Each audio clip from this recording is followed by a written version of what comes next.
Mesdames et messieurs, chers téléspectateurs, 5e édition de la conférence des gouverneurs de province. Les participants ont eu à débattre de plusieurs thématiques. À l'exemple de la thématique abordée par le sociologue consultant Félix Mbete, la prédominance du communautarisme et le repli identitaire, causes et conséquences et solutions. Oui, bonjour. Bonjour. Oui, vous êtes invité ici à la conférence nationale, à la conférence des gouverneurs de province comme consultant. Vous avez eu à présenter un exposé sur la prédominance de communautarisme et repli identitaire, causes, conséquences et solutions. Avant de planter le décor, pour nous permettre à notre spectateur d'être bien situé, il faudrait qu'on ait au moins la définition du concept même d'abord. Qu'est-ce que le communautarisme et le repli identitaire selon vous en tant que sociologue? Bien, lorsqu'on parle de communautarisme, c'est à la fois un concept mais qui tend vers un néologisme du genre sectarisme, nationalisme, tribalisme, vous voyez un peu. Et donc, c'est un concept un peu péjoratif, dévergondé, qui montre que normalement, l'évolution dans un pays, c'est qu'on va du clan, de la tribu, de l'ethnie à la nation. Or, malheureusement, c'est pourquoi les gens font retour en arrière. Ce n'est pas simplement, dans le communautarisme, ça veut dire que c'est communauté qui se rétracte. Vous voyez un peu, ou comme dirait le chanteur qui fait marche arrière. Les salauds sont entrés dans l'histoire en reculant. Ça veut dire quoi? Communautarisme, les gens reculent, se retranchent, un retranchement. Un peu comme dans l'armée, en cas de défaite, on se replie. Repli tactique, comme on dit. Or là, c'est un repli d'une communauté qui se referme sur elle-même et qui se voit en danger ou qui agit sans tenir compte des règles, des lois de la nation. Vous voyez un peu. Et ce genre de communautarisme ou de tribalisme, entre guillemets, dans le cadre de repli identitaire, a créé beaucoup de torts à l'Afrique dans beaucoup de crises. La crise du Rwanda. Vous savez, c'est un genre de communautarisme, de repli identitaire qui a mal tourné entre deux ethnies d'un même pays, Hutu et Tutsi. Ils ont laissé sur le tapis 1 million de morts. Et là, regardez en Somalie, qu'est-ce qui se passe? Là, une seule ethnie, une seule religion qui est l'islam. C'est les Somalis, une seule ethnie, une seule religion, l'islam. Mais c'est un communautarisme entre clans. Ils continuent à s'entretuer. Ils veulent se diviser même. Est-ce que vous voyez un peu? Tout simplement, c'est des questions d'intérêt. C'est-à-dire que chaque clan retourne sur soi et puis ne reconnaît pas les lois de la République. Et donc, vous voyez, c'est un phénomène, je dirais, dans l'évolution, c'est malsain. C'est un peu comme quelqu'un qui roule sur une moto, il est en première vitesse. Ou plutôt, il doit aller en troisième, mais non, il n'est pas en sécurité, il pense faire un accident ou quoi, il roule en première vitesse. Mais à la longue, il va griller le moteur, il va jeter la moto. Hein. On accuse les femmes de rouler en première vitesse, mais en réalité, ce n'est pas les femmes, elles conduisent d'ailleurs bien. Mais là, vous voyez, quand on voit communautarisme, c'est qu'on gère la nation en première vitesse. Vous voyez un peu. Des exemples, vous entrez dans la primature. La présidence, je suis entré une fois rapidement au maréchal de feu pour voir le Dirkab Gali Koutou, qui est ambassadeur aux États-Unis. Bon, mais quand vous voyez la primature, vous entrez, parfois les gens parlent en langue locale. Vous allez dans un cabinet ministériel, ils vous voient, ils parlent dans leur langue locale, FM, alors que c'est l'arabe français au Tchad, mais non, ils parlent dans leur langue, peut-être vous ne savez pas. Vous entrez dans un cabinet du gouverneur, c'est pareil, le préfet, c'est pareil, on parle. Donc, ça dit que le Tchad roule en première vitesse. Et donc, le moteur va être esquetté. Hein. C'est dire qu'au Tchad, nous vivons aussi le communautarisme. Mais nous le vivons, au point qu'aujourd'hui, il y en a qui me réclament même ouvertement la sécession. Et on va déjà directement, quand vous voyez sur les réseaux sociaux, eh bien, en abordant, quand vous voyez, les gens déversent leur haine dans les réseaux sociaux. Et dans les réseaux sociaux, ça va avec une vitesse grand V. C'est très dangereux. On a vu au Rwanda, c'est à travers la média Mille Collines. Mais maintenant, vous savez que ce n'est pas seulement médias, mais médias réseaux sociaux, où chacun vient là, il insulte une autre communauté. Ouais, mais c'est de la haine déversée dans les médias sociaux.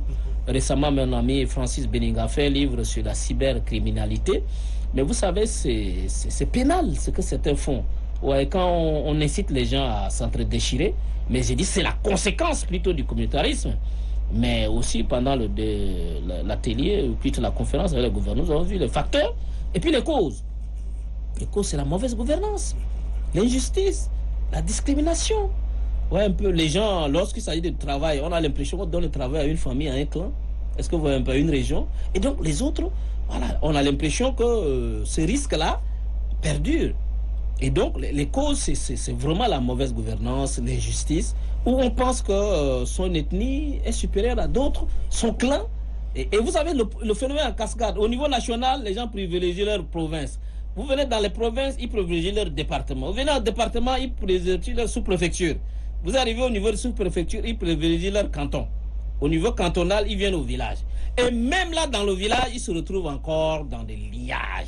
Il y a un seul village qui va trouver 10 petits morceaux que j'appelle même plus clans. Mais ça, c'est de la bêtise humaine. C'est de la stupidité dans le management. Mais c'est clair, le pouvoir a un rôle dedans, à saucissonner. Ouais, un peu, on le voyait dans un débat justement à la RNT Téléchat, dont on parlait de la marchandisation de la chefferie traditionnelle. On est passé je ne sais pas à combien de cantons aujourd'hui, à près de 700, 900 cantons, 23 provinces. Même la Chine n'en a que 9. Est-ce que vous voyez, 1,4 million d'habitants. Donc ça pose un problème. Est-ce que nous allons continuer à faire marche arrière? Il faut qu'on aille devant. Pour que le repli identitaire, il faut aller chercher les gens qui sont retranchés, les faire revenir. L'exemple sud-africain. Voilà, l'exemple rwandais aussi, lorsqu'on aborde les pistes de solution. Donc il est clair qu'aujourd'hui, les plus hautes autorités de la transition, je les remercie, surtout le ministre de l'administration du territoire, de la décentralisation, de la bonne gouvernance, vous savez, ça c'est le mot clé qui m'a fait cet honneur d'être invité parmi les experts pour parler de cela. Je suis très reconnaissant. Mais les autorités, les plus hautes autorités de la transition, qui ont vraiment aussi donné de leur temps et appuyé cette stratégie, doivent comprendre que le communautarisme et le repli identitaire peuvent faire capoter la réussite de la transition. Parce que pour unir un peuple, il faut d'abord qu'à la base, les clans, les tribus s'unissent. Il faut qu'à la base, même dans un village, les gens soient unis. Mais si le village n'est pas uni, le canton n'est pas uni, mais c'est très dangereux. Voilà pourquoi le message en tant que sociologue, en toute simplicité, honnêteté, nous aussi, qui nous disons intellectuels, entre guillemets, en réalité, nous sommes des diplômés, nous avons notre grosse part de responsabilité. On a évoqué la question de leadership par procuration. Quelqu'un en Djamena, il se désigne chef de village, chef de canton, il nomme un intérimaire, mais on délègue le pouvoir, on ne délègue pas le leadership. Je ne sais pas qui les ont appris ça où. Mais il faut que ça aussi, le leadership ne se fait pas par procuration. Si vous voulez mettre un intérimaire, mais c'est pour 6 mois. Mais alors après, vous décidez, vous le confirmez comme titulaire. Oh, mais vous ne pouvez pas continuer ça aussi. Nous avons aussi des ministres chefs de canton. Mais ça ne peut pas, des généraux. Ça ne peut pas aller, les amis. Nous sommes au 21e siècle. Les parents disent le Kundo est nuit, le Kada est jour. Mais on est en plein jour au 21e siècle. Vous savez, les Occidentaux, parfois, quand ils regardent, ils tournent le dos, ils sourient. Hein? Ils disent voilà. Et eux aussi, ils ne veulent pas avancer. Non, comment on ne veut pas avancer? Oui, oui. Nous restons toujours dans le cadre de la thématique retenue pour cette conférence de gouverneurs. Il est dit ici que la refondation du Tchad réconcilié est unie. Alors, vous avez développé déjà en ce moment que nous sommes en train de vivre le communautarisme. Est-ce que sur la base de ce communautarisme-là, peut-on arriver à un État uni tel que voulu par les plus hautes autorités? La réponse est non. Si le communautarisme survit, si on continue à rouler sur première vitesse, mais je dis le moteur va s'esquinter. Qu'est-ce que vous suggérez aux autorités, le gouvernement, voire même, pourquoi pas une interpellation? Comme je l'ai dit, on revient aux fondamentaux, la bonne gouvernance. Ce que les Tchadiens ont besoin, c'est la bonne gouvernance, un peu de justice, un peu d'égalité. C'est comme de l'eau et du pain. Les Tchadiens ont faim. Vous voyez un peu, non? Dans mon langue, en mongo, on dit mais c'est-à-dire que les crapauds là, d'une même mare, s'ils ne sont pas rassasiés, ils ne viennent jamais chantonner ensemble. Et c'est même un proverbe français dit nul ne peut aimer son prochain avec le ventre creux. Non, c'est pas possible. Et donc, qu'on le sache, on va faire des discours, on va écrire des beaux papiers, mais tant que certains fondamentaux ne sont pas réunis, on ne donnera pas le minimum, créer le travail. Mais on n'est qu'à peine 18 millions. sur un territoire avec des richesses immenses. Pourquoi on n'arrive pas à créer le travail? C'est à cause du communautarisme. Des groupes s'emparent des biens de l'État comme si c'est le bien, si c'est patrimoine, vous voyez un peu. À tous les niveaux, hein. Chacun attend son tour. Et si vous voyez au Tchad, mais il n'y a même pas d'association de lutte contre le tribalisme et le communautarisme. Il y en avait une. Tout le monde est d'accord que, oui, chacun doit... Mais c'est dangereux. C'est un peu comme vous voyez dans un panier de crabes, celui qui veut sortir la trappe et les autres le mangent. Il faut rester dans le groupe. Et je pense que le lieu qui est là, les gouverneurs, je crois qu'ils ont reçu le message et surtout les ministres ont insisté dessus. Et puis, un des catalyseurs de cette unité, c'est l'éducation. Une éducation, pas d'apprendre à avaler pour avoir le diplôme, mais l'éducation du civisme, des valeurs républicaines. De dire qu'on ne peut pas continuer à rouler en première vitesse. Ou un peu la justice. Elle n'existe pas. Je donne l'exemple où j'ai failli être assassiné, arrivé à la justice, le procureur m'a demandé d'aller négocier ça en famille, avec les chefs de race. Mais c'est pas possible, ouais. D'abord la notion du chef de race. Voilà, c'est des notions ambiguës. Quelle race? Maintenant, ils ont transformé la communauté, mais c'est quoi? Non, mais c'est pour permettre aux communautés, à certaines de gérer le problème au niveau... Mais c'est ça encore le communautarisme. Ça veut dire la justice, l'État est défaillant, la justice est défaillante, et donc dit débrouillez-vous. Vous venez à la justice dit il faut aller vous débrouiller en famille. C'est une conciliation? Oui, mais il y a des questions sur lesquelles il ne doit pas avoir de conciliation. Les questions des crimes, tentative d'assassinat, de viol. Mais ça, c'est des crimes. Ouais, un peu. Si l'État permet aux communautés de gérer des problèmes aussi profonds que ça en famille, mais c'est ça la première vitesse. On ne peut pas s'en sortir. On va s'embrouiller. On doit sanctionner. Lorsque les faits sont établis, quelqu'un vole, il détourne, il tue. Et vous dites, vous réglez ça en famille. Mais ça que j'ai dit, on va vers une mort assurée socialement. L'unité ne peut pas se construire. Oui, un peu, c'est un genre de prime à la criminalité. Et c'est là aussi, je dis, dans cet état de médiocrité sociale, lorsque j'ai rentré des études, nous étions dans un état de ce que j'appelais l'âge de la malhonnêteté. Maintenant, nous sommes entrés dans l'âge de l'irresponsabilité. Quand l'État dit aux gens, allez vous débrouiller et négocier en famille, mais ça, c'est l'irresponsabilité. Ben, il le fait au nom de l'État parce qu'il est procureur, il est juge. Ouais, ben, ça pose un problème. Et parfois, des responsables de l'État, non, c'est pas possible. Les autres ont résolu ça avant. Même en France, là, au XVIIIe siècle, il y avait la DIA. Est-ce que, ouais, un peu Napoléon a réglé ça, il dit non, on ne peut pas continuer comme ça. Beaucoup de choses par rapport à l'unité. Aujourd'hui, au Tchad, on dit non, un musulman ne peut pas épouser une chrétienne ne peut pas épouser un musulman. Mais regardez l'Algérie, le Maroc, ils ont réglé le problème. Quand on voit Mbappé là, ça c'est le fruit d'une musulmane et avec un chrétien camerounais. Est-ce que vous voyez un peu? Mais au Tchad, les religieux tiennent encore. Je donnais l'exemple, le communautarisme a failli empêcher que mon père n'épouse ma maman, ça dit j'ai failli ne pas venir au monde. Est-ce que vous voyez le risque que c'est? Mbappé n'aurait pas vu le monde, hein. Le football aurait pu être privé. Aujourd'hui, la plupart des jeunes filles marocaines, tunisiennes, algériennes rêvent d'épouser des noirs, même chrétiens, parce que, voilà, et même c'est bien avant Mbappé. Barack Obama, c'est aussi le fruit de ce métissage culturel, religieux. C'est pour ça que je dis, nous devons chercher à aller de l'avant avec les autres, tout en gardant nos valeurs. Ce qui est bien dans nos ethnies, il y a des valeurs que nous devons maintenir, mais il y a certaines choses que nous devons nettoyer.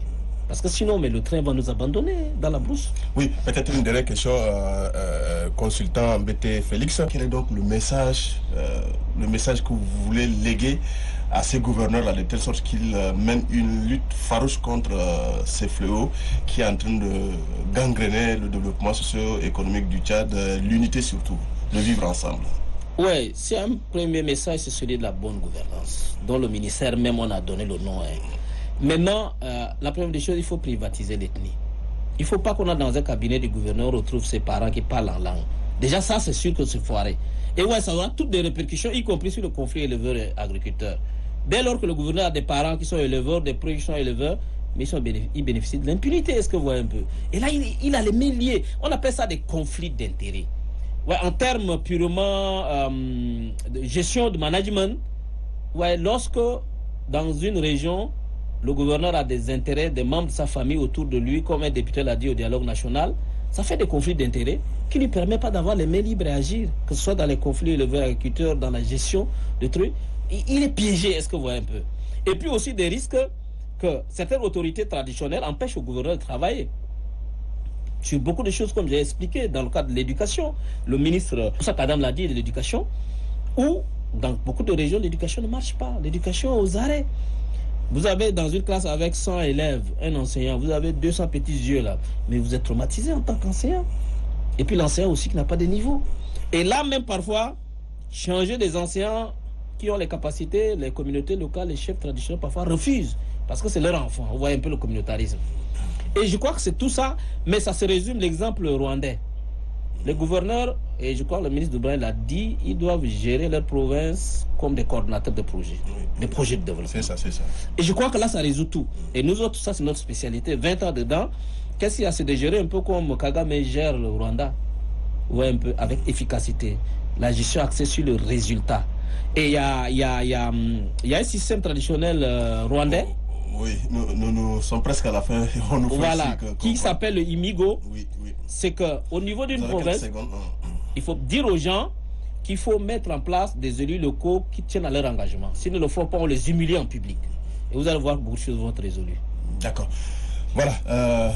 Consultant BT Félix, la télé-chat tient vivement à vous remercier surtout d'avoir édifié nos téléspectateurs sur ces concepts qui gangrènent le vivre ensemble au Tchad, n'est-ce pas? Merci. Le plaisir est partagé. Voilà, mesdames et messieurs, chers téléspectateurs, ainsi se referme cet entretien. Nous venons de recevoir sur ce plateau consultant sociologue BT Félix. Il était question au cours de cette émission, à l'occasion de la conférence des gouverneurs de province, de la prédominance et du communautarisme et repli identitaire, causes, conséquences et solutions. Merci, au revoir.